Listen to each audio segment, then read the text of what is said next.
Des erreurs, il y en a beaucoup plus. Il y en a beaucoup plus. Mais je peux parler juste de deux aujourd'hui qui peuvent ruiner tes finances. Alors, je parle de deux erreurs. La première, c'est de confondre besoin et envie. Besoin, envie. C'est quoi un besoin? C'est quoi une envie?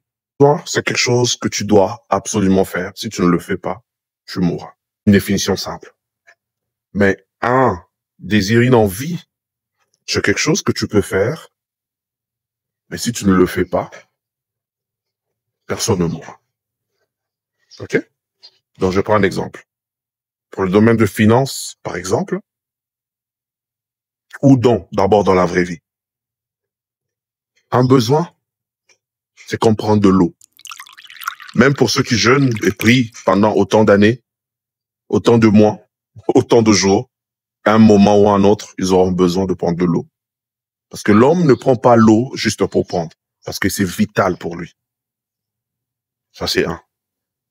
Mais deuxièmement, une envie, c'est comme prendre un jus ou du soda. Tu peux prendre du soda, mais si tu ne le prends pas, pendant toute une année, tu ne mourras pas. Est-ce qu'on s'est bien compris, les amis? Voilà. Donc, un besoin, c'est quelque chose que tu dois absolument faire.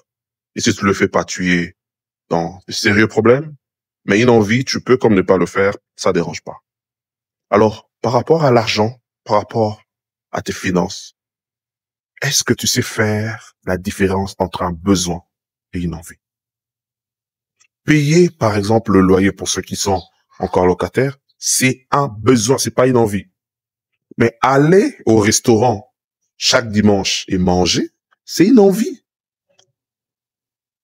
Boire tout le temps de soda, c'est une envie. Parce que si tu le fais, ou tu le fais pas, personne ne mourra. Et combien d'entre nous se battent pour les envies? Combien d'entre nous orientent leurs finances toujours vers les envies, en oubliant même qu'il y a de besoins? Et il y a même pire. Il y a de ceux qui s'achètent de vêtements de marque ou de sacs de marque, ça dépend.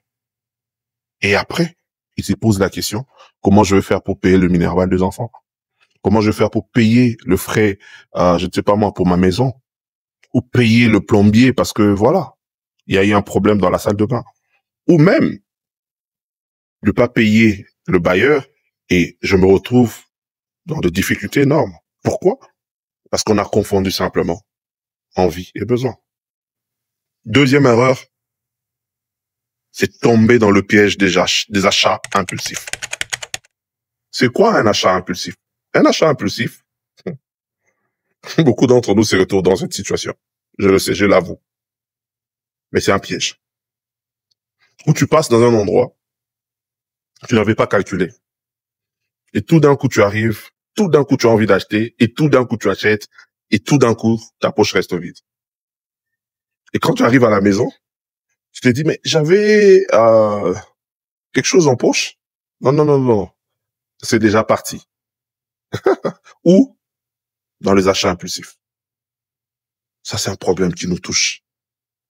Je dirais presque tous. Où on arrive quelque part, on a que l'envie d'acheter. Absolument. Même si c'était pas prévu. On veut absolument acheter. Je dois absolument acheter. Mais après, on se rend compte que l'argent qu'on a utilisé pour acheter ces biens-là n'était pas pour ça. Mon ami, arrête avec des achats impulsifs. Bats-toi, mais si possible, arrête avec les achats impulsifs. En lingala, on appelle ça bisomba somba. C'est-à-dire, tu achètes ici, tu achètes là-bas, sans pourtant te poser la moindre question. Que ce que j'achète est important ou non? Alors, je ne sais pas qu'est-ce que vous pensez de ça. Ces deux conseils, il y en a beaucoup plus. Le chemin est encore long, on va en partager autant que possible.